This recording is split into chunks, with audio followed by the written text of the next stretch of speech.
Salut les audacieux. Et il en faut de l'audace là. Il est 7h30, on part pour le Dodécodax de décembre. Il doit faire près de 0 degrés. Mais a priori il fait sec. Voilà, aujourd'hui on vous en dit plus sur la longue distance pendant ces temps hivernaux.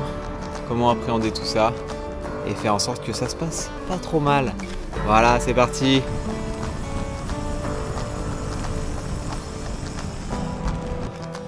Lorsque vous partez sur un Dodécodax en décembre, prenez les loupiottes et pensez à les recharger. Moi aussi j'en ai une qui marche plus. Ça c'est important. N'oubliez pas non plus les vestes réfléchissantes ou le baudrier pour être bien visible la nuit. Et voilà, départ pour le Dodécodax d'hiver, décembre, de la pluie pour changer. Alors, le Dodécodax l'hiver, comme vous le voyez, c'est important de bien s'équiper. Premier point, on n'oublie pas donc la règle des 3 couches, le sous-maillot, le maillot et la veste par-dessus. Voilà, normalement vous n'aurez pas froid. Bien sûr les surchaussures, les gants, impératif, le collant long, bon, faut être bien couvert. 3 couches, 4 couches, autant que vous voulez. Mais pour ceux qui ne sont pas complètement équipés pour sortir, tu peux mixer aussi. Là moi j'ai un cuissard court, jambière, j'ai un maillot de vélo avec un maillot de cycliste et je suis bien. Par contre le point important, pieds, les extrémités. Ouais, c'est vrai. Pieds et mains, être bien couvert et la tête aussi. Vous voyez la veste de pluie. Nous, si vous partez pas assez équipé et que vous n'avez pas prévu un changement de météo, vous pouvez utiliser du papier journal pour couvrir le torse, c'est votre maillot. Et vous pouvez aussi utiliser du papier aluminium ou des types d'emballage, du plastique pour les chaussures si vous avez vraiment froid aux pieds.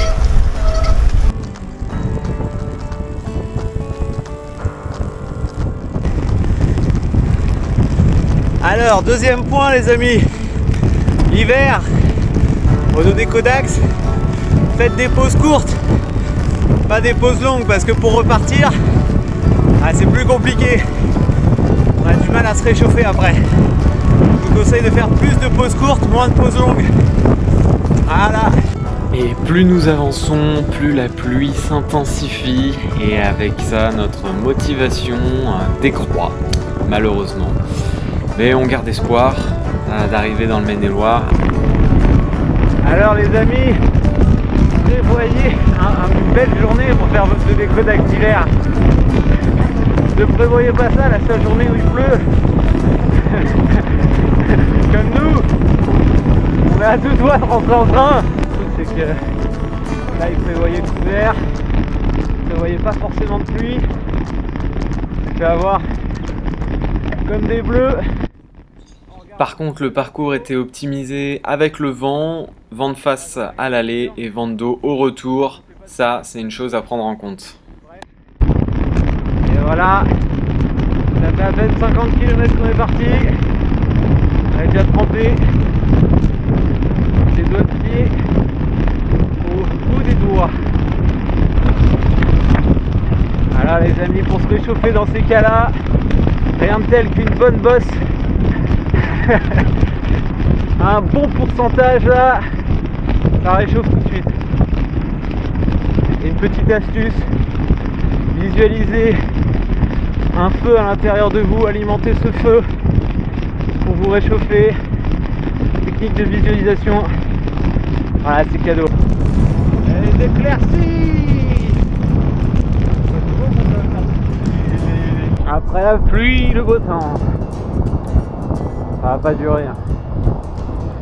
C'est pas tout.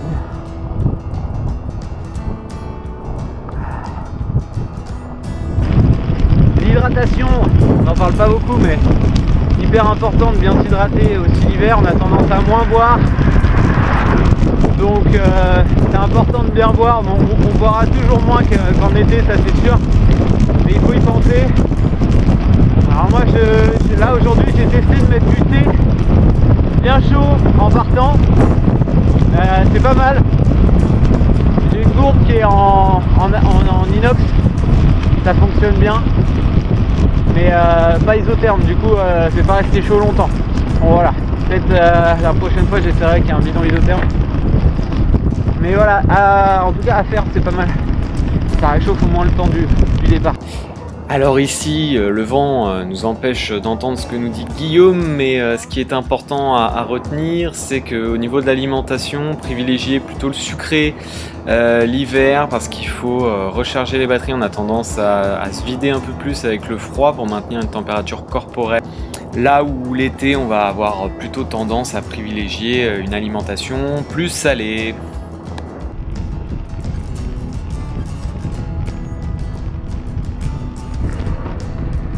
Alors encore un point intéressant, la largeur des pneus. Privilégiez plutôt des pneus hiver ou 4 saisons.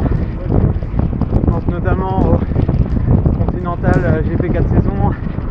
Il y a les Hutchinson Challenger qui sont très bien pour la longue distance et l'hiver. Moi perso je suis en 30 mm mais 28 mm ça passe.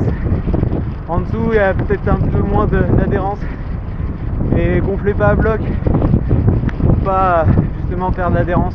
Et plus nous avançons, plus le beau temps s'installe et le soleil rayonne, ce qui réchauffe nos extrémités, les mains qui commençaient à geler, les pieds qui commençaient à geler. Voilà, ça fait beaucoup de bien et ça redonne de la motive.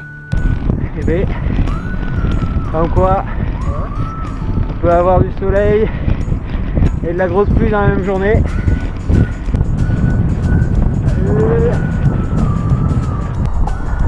Les vignobles du bord de Loire, les Audax sont dans la plaque.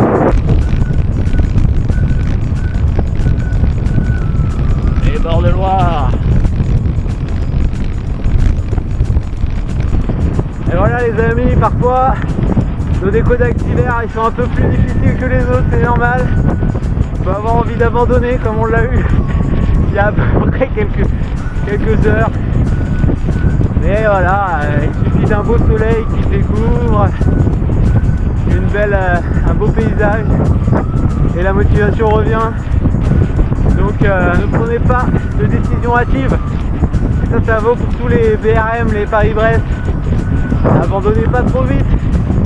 Il suffit de se reposer un peu des fois, ça repart.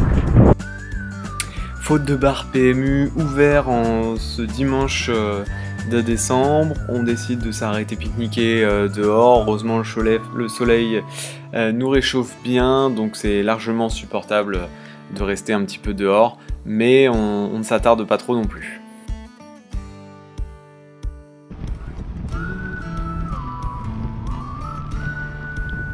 Et retour avec le vent de dos, voilà, qui fait du bien et qui va permettre un retour sans difficulté. Ouais, c'est vrai, ouais. Et voilà les amis, déjà la fin de ce tour des Codax. Bon, j'espère que vous aurez appris pas mal de petites choses concernant la longue distance l'hiver. Bon, pour nous c'était voilà, assez partagé là cette sortie, hein. Un début très difficile sous la flotte et finalement le soleil est sorti.